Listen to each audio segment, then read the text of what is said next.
Bonjour à tous, nous sommes le dimanche 8 février. Je reviens pour un point lecture pour vous parler comme d'habitude dans les points lecture, de deux lectures que j'ai faites récemment, en tout cas relativement récemment, et puis de mes lectures du moment et de ma lecture en cours. Alors, je voulais tout d'abord parler de ce roman que j'ai lu il y a un petit moment, au mois de novembre, Le garçon du dehors de Janine Cummins, qui est une auteure américaine. C'est l'auteur d'American Dirt que du coup j'ai absolument envie de lire. Et c'est un roman qui était paru en 2010. Il me semble que c'est le tout premier roman qu'elle a édité. C'est un texte qui nous embarque en Irlande. Janine Cummins, ce que j'ai lu un petit peu sur elle, elle est originaire d'Irlande et elle s'est beaucoup renseignée sur la vie de ses ancêtres. Donc ce roman nous embarque en Irlande dans la vie d'une communauté très singulière puisqu'il s'agit des Pavies, qui est une communauté des gens du voyage irlandais qu'on appelle également les Travelers. On est dans les années, fin des années 50, début des années 60, et on va suivre Christopher, qui est un garçon de 11 ans qui adore cette vie de nomade dans cette communauté de travelers. Il adore voyager en famille, de ville en ville, dans sa roulotte. C'est une famille qui est composée d'une dizaine de personnes. Il voyage à trois roulottes. Donc il adore cette vie où il est en permanence en compagnie de ses proches, de leurs chevaux et de la nature. Les journées de Christopher, elles sont consacrées à aider son père ou son oncle, qui sont tous les deux artisans, ou bien à aller vendre les productions des femmes de la famille. Je crois qu'elles produisent de la vannerie. Ou bien encore à récupérer du métal ou tout simplement à faire les 400 coups avec son cousin qui est également son meilleur ami. Christopher, il adore l'ambiance du soir, le repas qui est cuisiné sur le feu de camp une fois qu'ils sont installés pour la soirée. Il adore quand son grand-père raconte après le repas à la veillée les histoires du passé. Il adore les chants de sa grand-mère, la musique jouée par son père et par son oncle. Il a une vie vraiment heureuse.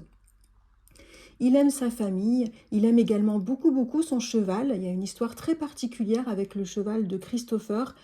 J'en dis pas plus, mais une histoire très belle et très en lien avec le grand-père de Christopher, une très belle histoire. Et ce que Christopher aime par-dessus tout, c'est lorsque le moment est venu d'aller se coucher avec son père dans leur roulotte. Et il adore être près de son père et il adore lire Christopher. Et il aime beaucoup se plonger dans la lecture avant de dormir. Je crois que c'est son grand-père, je ne me rappelle plus, son grand-père ou sa tante qui lui a appris à lire. Alors le père de Christopher, il l'élève seul, parce que Christopher n'a pas de maman, sa mère est décédée à sa naissance. Et Christopher, c'est un petit peu la seule ombre dans sa vie, puisqu'il se sent un petit peu responsable, puisqu'elle est décédée juste après, quelques minutes après son accouchement, lui a-t-on dit. Et c'est vraiment quelque chose qui le tracasse et qui l'angoisse très facilement et qui génère pas mal de culpabilité chez lui. Alors, je ne vais pas raconter l'histoire de ce qui arrive à Christopher et à sa famille, juste dire qu'un événement va se passer dans cette famille et ils vont décider de rester un peu dans une petite ville afin que Christopher et son cousin puissent être scolarisés. Et alors que Christopher ne s'imaginait pas différent des autres Irlandais, il va se confronter au mépris et à la méfiance de la population vis-à-vis de sa communauté des gens du voyage, des travelers. Et on va suivre Christopher dans son adolescence qui va développer des stratégies pour tenter de se faire admettre, de se faire respecter, de vivre des amitiés et même des amours comme n'importe quel adolescent. Dans cette histoire, il y a une libraire très sympa et un petit peu étrange, mais une femme très gentille qui va beaucoup le soutenir en l'écoutant et en lui prêtant des livres aussi. Et c'est une femme qui va jouer un rôle central lorsque Christopher se posera des questions et essaiera d'en savoir plus sur sa mère parce que Christopher entre un petit peu en conflit avec son père. Son père ne veut rien lui raconter de sa mère, donc il va un peu essayer d'enquêter sur sa mère. Je n'en dis pas plus, c'est une très très belle histoire. J'ai beaucoup aimé ce roman qu'on pourrait qualifier roman d'apprentissage adolescent. Christopher, c'est un personnage vraiment intéressant, très, très attachant. Et suivre toutes ses aventures, ses relations, ses questionnements, ses relations amicales, amoureuses et puis filiales avec son père et puis aussi avec sa famille, c'était vraiment, vraiment passionnant. L'écriture de Janine Cummins, je l'ai trouvée très belle et en même temps très limpide. C'est une écriture pardon, pleine de poésie qui s'attache vraiment au lien de cette communauté des Peavies avec la nature et au lien aussi avec ses liens avec les animaux. J'ai vraiment beaucoup aimé ce roman, je l'avais dévoré d'une traite, voilà, en 3 soirs, pourtant il n'est pas... enfin, en 3-4 soirs, il est quand même assez épais, il fait un petit peu plus de 400 pages, et j'avais beaucoup aimé cette évasion en Irlande dans les années 60, et puis aussi découvrir et m'immerger dans cette communauté des gens du voyage irlandais que je ne connaissais pas du tout, et c'était vraiment une lecture dépaysante. Alors il y a un tout petit bémol pour moi sur la fin qui est un petit peu trop, à mon goût, mélodramatique, mais c'est rien du tout, ça reste une excellente lecture et je trouve que c'est un roman qui traite vraiment finement de l'absence d'ouverture et du traitement injuste des gens qui sont différents et qui font des choix de vie différents. Une très très belle lecture que je recommande. Voilà pour mes ressentis de lecture sur Le garçon du dehors de Janine Cummins. Il était paru en 2010 chez Philippe Ray. Je pense qu'on peut le trouver en poche. Alors, second roman dont je voulais parler aujourd'hui, c'est un roman que j'ai lu au mois de janvier, que j'avais trouvé d'occasion, parce qu'on en parlait beaucoup, beaucoup sur les réseaux sociaux il y a quelques mois. J'avais très, très envie de le découvrir. Il s'agit de La Porte de l'auteure hongroise Magda Szabó. C'est un roman qui était paru en 1987 et je crois qu'il avait obtenu le prix Féminin étranger. C'est un titre, enfin, une auteure que je ne connaissais pas du tout, que j'étais plutôt contente de découvrir. Alors, ce roman nous plonge dans la vie et dans les secrets d'une femme âgée qui s'appelle Émerance. Une femme âgée qui est un sacré personnage, une dingue de boulot qui a une force incroyable et que beaucoup d'habitants du quartier emploient comme femme de ménage ou comme femme à tout faire. Émerance, elle a vraiment un tempérament pas facile du tout. Elle est très aigrie, enfin, elle est très paradoxale, elle peut être très aigrie en même temps, très très gentille. C'est quelqu'un qui travaille hyper efficacement, mais alors aux horaires qui lui chantent, et le plus souvent en râlant ou alors en insultant ses patrons ou les gens qui passent. Ceci dit, toujours, elle rend service gratuitement aux personnes malheureuses dans le besoin ou aux malades.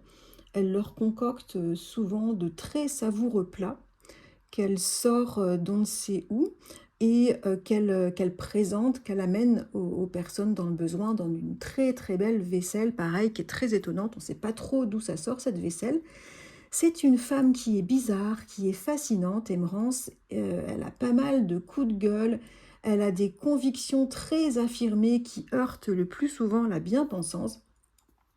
Elle a un anticléricalisme très très très fougueux et une énorme force incroyable malgré son grand âge. Elle a plus de 80 ans et elle a aussi la réputation de ne jamais dormir. Enfin, c'est quelqu'un qui est étrange, qui est très étrange et qui intrigue beaucoup. Tout le monde l'admire, tout le monde la respecte et en même temps, tout le monde la craint. Et Emrance, en fait, à force de donner toutes ces gentilles attentions et en même temps tous ces services dans le quartier, ben c'est un peu elle qui régente la vie du quartier. Alors donc il y a ce grand mystère qui entoure Émerance, d'autant que ce mystère est entretenu par le fait qu'elle n'a jamais autorisé personne à pénétrer dans son petit appartement. Sa porte est fermée à tous, d'où le titre. Elle n'a jamais invité quelqu'un chez elle. Quand elle est chez elle, elle se barricade. Personne n'a le droit de venir dans son intérieur. Même elle a quelques personnes de famille éloignées et quand elle les reçoit, c'est toujours sur le pas de sa porte ou sur sa petite terrasse devant chez elle. Le grand mystère, c'est que tout le monde se demande ce qu'elle peut bien cacher derrière cette porte, Emerence, d'autant plus que c'est un tout petit appartement. Alors dans ce roman, on va découvrir l'intimité d'Emerence par la voix de Magda. Magda qui est une célèbre écrivaine qui elle-même emploie Emerence. Et Magda va s'intéresser très sincèrement à Emerence et va percevoir chez elle quelque chose, enfin, il va y avoir une connivence, une espèce d'amitié qui va se créer et Emerence va réussir à entrer en confiance avec Magda. Donc c'est une amitié faite d'attirance et de répulsion qui va se mettre en place entre ces deux femmes, Magda l'écrivaine et Emerence, sa femme de ménage.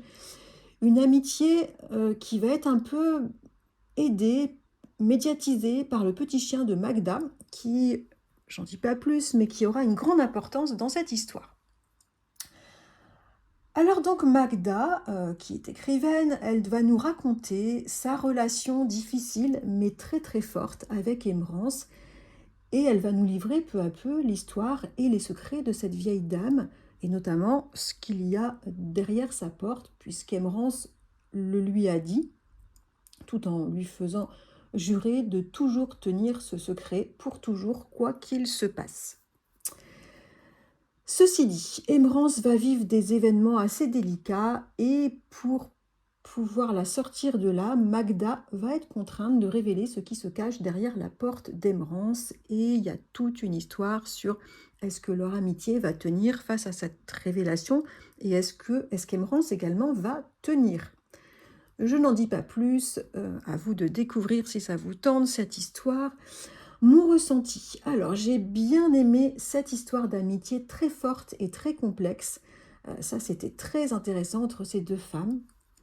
J'ai aimé découvrir l'histoire de vie d'Emerence, qui est une histoire très en lien avec l'histoire politique de la Hongrie au début du XXe siècle. C'était vraiment très intéressant d'un point de vue historique. J'ai également beaucoup aimé la douceur et l'humanité de cette femme écrivaine, Magda, qui va soutenir Emerence malgré des comportements parfois abjects. Par contre, je n'ai pas trop cru en ce personnage d'Emerence que j'ai trouvé bien trop extrême, on va dire, pour être vrai.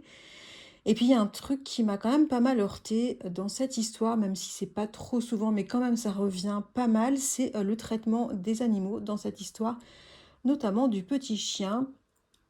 Ça, c'est un truc qui m'a un peu rebuté, je dois dire. Et puis quant au secret à savoir sur ce qui se passe, derrière cette porte, c'est dimanche matin, j'ai un petit peu de mal à émerger. J'en attendais beaucoup, j'en attendais beaucoup, vu ce qu'on avait vu les critiques sur les réseaux par rapport à ce livre, et je m'attendais à un truc style horreur ou même du fantastique. Voilà, j'attendais un truc un peu, très très fort en termes d'horreur ou de suspense, enfin, voilà. Et j'ai été un petit peu, alors pas déçue parce que en même temps, j'ai bien aimé les révélations, mais j'étais très surprise sur ce plan. Voilà, un petit peu un mélange de surprise et de déception, même si la surprise était plutôt intéressante. Voilà. Et pour finir, sur ce roman, la seconde partie, je l'ai trouvée très longue. Ça tournait en boucle sur la mauvaise conscience de Magda qui s'en voulait d'avoir trahi Emerence, et puis sur les ressentis, l'aigreur d'Emerence vis-à-vis de la trahison. Ça, c'était très très long, toute cette deuxième partie. Et j'ai eu un petit peu de mal. Je commençais vraiment à m'ennuyer sur la fin. Heureusement, la plume de l'auteur est très très belle, très riche, très agréable. L'univers, j'aimais beaucoup être dans cette atmosphère. L'univers mis en place est très original. C'est vraiment immersif. Et puis, très sympa d'être plongé dans cette vie de quartier d'une petite ville de Hongrie et ça, cet univers et cette plume, bah, vraiment, c'est ce qui m'a aidé à aller jusqu'au bout de cette lecture et avec, beaucoup de plaisir malgré la 2e partie assez longue à mon goût. Voilà, donc mon avis, il est quand même assez mitigé sur ce roman, mais au final et avec un peu de recul, je trouve que ce livre est quand même assez intéressant et très original sur, l'amitié, et sur, aussi il traite assez finement de l'image extérieure protectrice que l'humain peut se mettre, parfois ou peut-être souvent, pour cacher une intériorité très complexe et très fragile. Donc voilà pour mon ressenti de lecture sur ce roman de Magda Szabo, La Porte.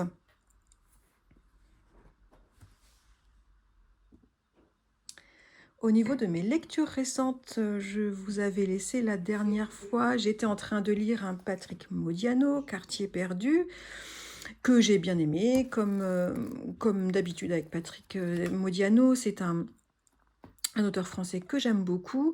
J'ai beaucoup aimé, mais c'était peut-être un peu trop ouais, nostalgique à mon goût. Voilà. Mais c'était une très très bonne lecture. J'ai lu un des romans de mes intentions de lecture du mois de février, Anne Tyler, Un garçon sur le pas de la porte. Je l'ai terminé hier soir, juste avant de m'endormir, et c'était très très chouette. Une très bonne lecture, j'en reparlerai prochainement. Et j'ai prévu de commencer aujourd'hui, cet après-midi, et peut-être même de le terminer dans la journée. Non, j'y crois pas. Parce qu'il fait un peu moins de 200 pages. C'est ce roman qu'une amie, une collègue amie m'a prêté au prochain arrêt de Hiro Arikawa, qui est un auteur japonais euh, c'est lui qui avait écrit Mémoire d'un chat, qui était magnifique, très très touchant et magnifique. Donc je savais que cet auteur avait sorti d'autres romans, en tout cas traduits en français. Donc je suis très contente de retrouver sa plume et cette idée d'aller passer mon après-midi de dimanche un petit peu au Japon. Et dans un train de choses que j'adore. Voilà pour ce point lecture. Dites-moi si de votre côté vous faites de bonnes lectures en ce moment. Est-ce que vous avez lu ces livres, La Porte de Magda Szabo? Je sais que oui, certaines personnes parmi vous l'ont déjà lu. Est-ce que vous connaissez cet auteur, Janine Cummins? Est-ce que vous avez lu ce titre? Et peut-être vous avez lu American Dirt. Moi, je suis très tentée depuis que j'ai découvert la plume de l'auteur. Si vous avez lu American Dirt, j'aimerais bien avoir votre avis sur ce roman. J'essaierai, moi, de me le trouver en poche et d'occasion. Comme d'habitude, je vous attends en commentaire pour papoter et je vous souhaite un excellent dimanche. Je vous dis à très bientôt.